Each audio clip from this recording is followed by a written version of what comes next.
ہے قل سیروا فی الارض ثم انظروا کیف کان عاقبۃ المکذبین۔ اے پیارے محبوب، آپ فرما دیجئے کہ زمین میں سیر کرو، زمین میں سیر و تفریح کرو، دیکھو کہ جھٹلانے والوں کا انجام کیسا ہوا۔ یہ اشارہ ہے پہلے کی قوموں کے تعلق سے جو قرآن پاک میں رب تبارک و تعالی نے ارشاد فرمایا ہے۔ تاریخ میں ایک قوم گزری ہے جس قوم کا نام قوم سمود رکھا گیا ہے۔ وہ لوگ اپنے آپ کو قوم سمود کہتے تھے۔ انہوں نے اپنے قبیلے کو یا اپنی نسل کو اپنے باپ دادا کے نام پر، ان کے باپ دادا میں سے کسی کا نام تھا سمود، اسی کے نام پر جو ہے پوری قوم کا نام رکھا گیا، اس کو سمود کہتے ہیں۔ قرآن پاک میں اس کے تعلق سے بیانات آئے ہیں۔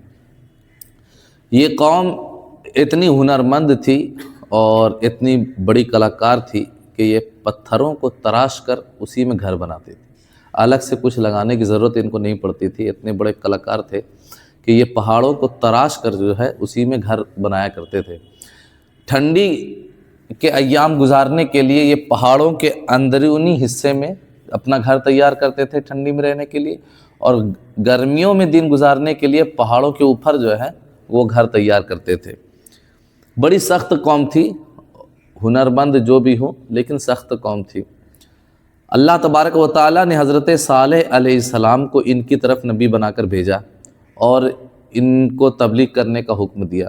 انہوں نے تبلیغ کی اور کہا کہ اللہ تبارک و تعالیٰ ایک ہے، تم جن کی پوجا کرتے ہو وہ خدا نہیں ہے بلکہ خدا وحدہ لا شریک تو ایک ہے، وہ جو اللہ تبارک و تعالیٰ ہے، لہٰذا تم لوگ اللہ تبارک و تعالیٰ کی عبادت کرو۔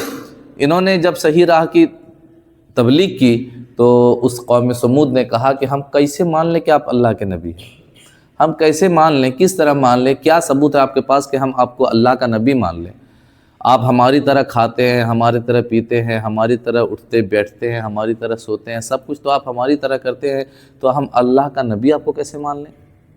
پھر بھی بہرحال اگر آپ چاہتے ہیں کہ میں آپ کو اللہ کا نبی مانوں تو نبی اپنے نبوت کے دعوے میں کوئی نہ کوئی معجزہ پیش کرتا ہے، تو لہٰذا آپ بھی کوئی ایسی نشانی اور کوئی ایسا معجزہ پیش کیجئے جس کو دیکھ کر ہم لوگ آپ کو اللہ کا نبی مان لیں۔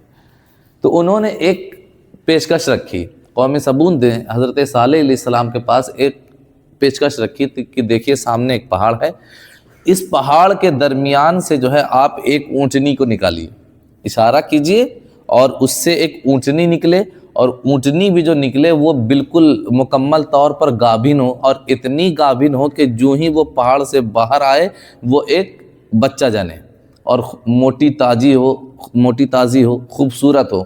حضرت صالح علیہ السلام نے اپنا اشارہ کیا اور اس پہاڑ کے درمیان سے ایک اونٹنی نکلی۔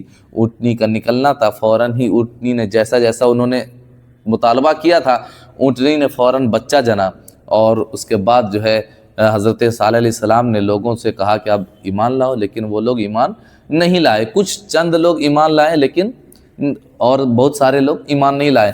حضرت صالح علیہ السلام نے کہا کہ دیکھو اب چونکہ یہ اللہ کی ایک نشانی ہے، یہ اونٹنی اللہ کی نشانی ہے، لہٰذا اس کی تم لوگ عزت کرو گے، اگر اس کو تم لوگ پریشان کرنے کی کوشش کیے تو پھر سمجھ لینا کہ اللہ کا عذاب تم پر آئے گا۔ اب اس اونٹنی کا اور قوم کے درمیان کیا حساب تھا؟ اونٹنی اتنی مضبوط اور اتنی فربا تھی کہ جس تالاب سے قوم سمود پانی پیا کرتے تھے، حضرت صالح علیہ السلام نے اس تالاب میں ایک باری متعین کر دی کہ دیکھو جس دن یہ اونٹنی پانی پیے گی اس دن تم لوگ پانی نہیں پیو گے، کیونکہ اونٹنی اتنا پانی پیتی تھی کہ پورا تالاب اس دن خشک ہو جاتا تھا، نہر پورا خشک ہو جاتا تھا، وہ اونٹنی اکیلے ایک دن کا جو ہے پانی پی جایا کرتی تھی، اور دوسرے دن جو ہے قوم پانی پیا کرتی تھی۔ یہ باری متعین ہو گئی۔ اب جو ہے کچھ دن گزرنے کے بعد اب قوم سمود چونکہ مضبوط تھے نا، تو اب لوگ ان سے جو ہے نا یہ رہا نہیں گیا، وہ لوگ بولے کہ نہیں اب یہ ایسا نہیں چلے گا، ایسا کب تک چلتا رہے گا۔ اب ان لوگوں نے کیا کیا، اونٹنی پر غلط نظر ڈالی، اونٹنی کے پیر کاٹ دیے۔ اب جو ہی اونٹنی پر جو ہے حملہ کیا تو اونٹنی کا جو بچہ تھا وہ فوراً دیکھ کر کے وہاں سے بھاگا، اور اس کے بعد پہاڑ کی طرف گیا اور بلا گیا، گم ہو گیا، کسی کو پتہ نہیں چلا کہ وہ کہاں گیا۔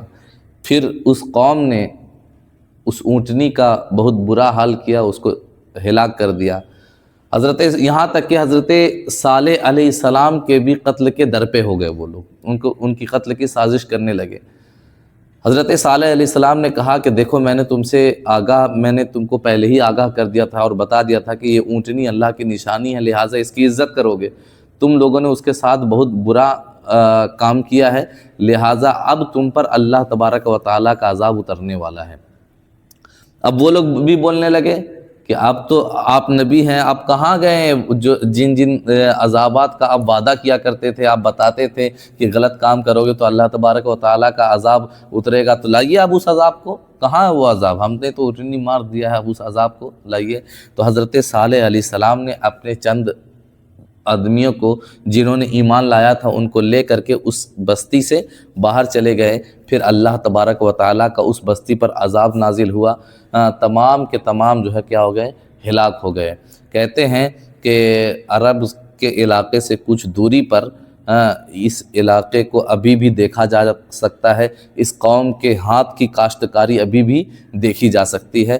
اب اسی بیان کو یہاں سے قرآن پاک کی آیت کو پیش کرتے جائیں گے اور آپ کے سامنے سارے واقعات دلیل کے ساتھ پیش کرتے جائیں گے۔ سنیں، اللہ تبارک و تعالیٰ فرماتا ہے کہ اے پیارے محبوب آپ فرما دیجئے لوگوں سے کہ زمین کا سیر کرو، زمین کے دیکھو، اللہ کی نشانی دیکھو کہ اللہ تبارک و تعالیٰ نے پہلے کتنے مضبوط بندے کو پیدا فرمایا تھا کہ وہ لوگ پہاڑوں کو تراش کر کے اپنا گھر بنایا کرتے تھے۔ تم تو اینٹ لگاتے ہو، سیمنٹ لگاتے ہو، تم لوگ کمزور ہو اس کے بنسبت۔ تو جب جو مضبوط قوم تھی، وہ مضبوط قوم اللہ تبارک و تعالیٰ سے نہیں لڑ سکی، تم تو کمزور ہو ان کے مقابلے میں، لہٰذا زمین کا سیر کرو، گھومو، دیکھو کہ اللہ تبارک و تعالیٰ کو جھٹلانے والے کا انجام کیا ہوا ہے۔ ٹھیک ہے، حضرت عبداللہ بن عمر رضی اللہ تعالیٰ عنہما فرماتے ہیں کہ غزوہ تبوک کے موقع پر جب رسول اللہ صلی اللہ تعالیٰ علیہ وسلم اپنے اصحاب کے ہمراہ یعنی ساتھ قوم سمود کی جگہ یعنی مقام ہجر میں اترے، اس مقام کا کیا نام تھا؟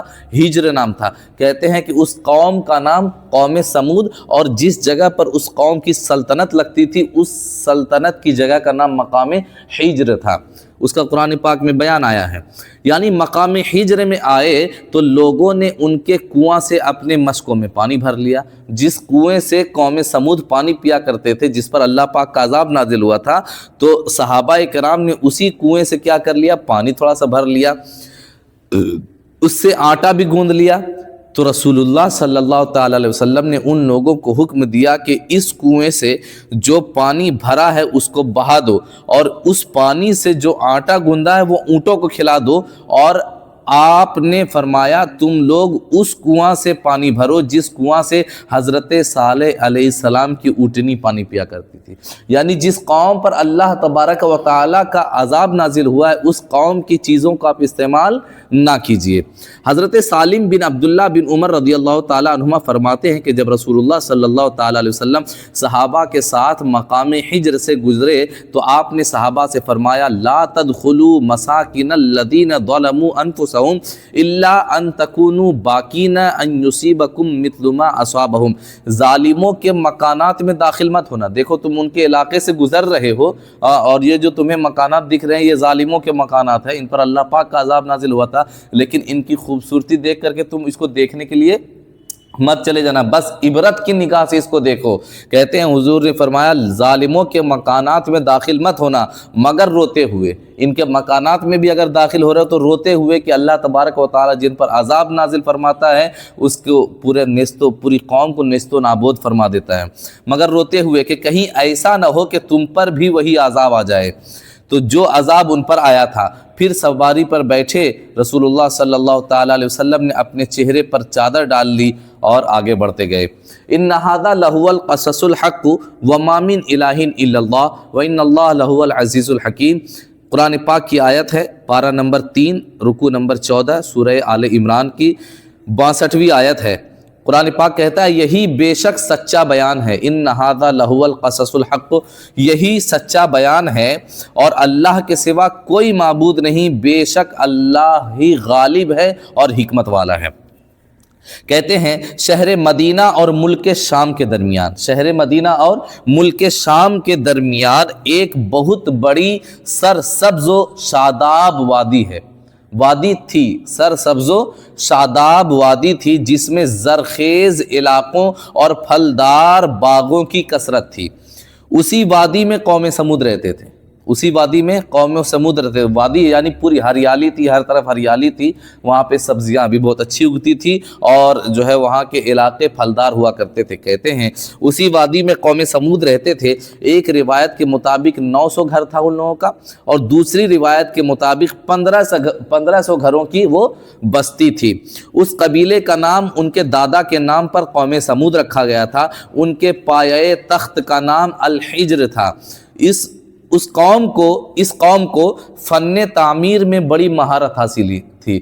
فن تعمیر کہتے ہیں بناوٹ میں، یعنی گھر کو تعمیر کرنے میں، گھر کو بنانے میں بڑی مہارت حاصل تھی۔ یہ لوگ پہاڑی علاقوں میں سنگین چٹانوں کو تراش کر، سخت ترین چٹانوں کو تراش خراش کر اور پہاڑوں کو کھود کر شاندار مکان اور محل بنایا کرتے تھے۔ ان لوگوں نے جاڑوں میں رہنے کے لیے پہاڑوں کے اندر محل بنا رکھے تھے اور گرمیوں میں رہنے کے لیے پہاڑوں کے اوپر مکان بنا رکھے تھے۔ آج بھی ان کی بنائی ہوئی عمارتوں کے آثار موجود ہیں جو ان کے ہاتھوں کی مہارت کی گواہی دیتے ہیں۔ اب انشاءاللہ آگے بیان ہوگا، ابھی وقت ہو چکا ہے۔ اللہ تبارک و تعالی ہم تمام لوگوں کو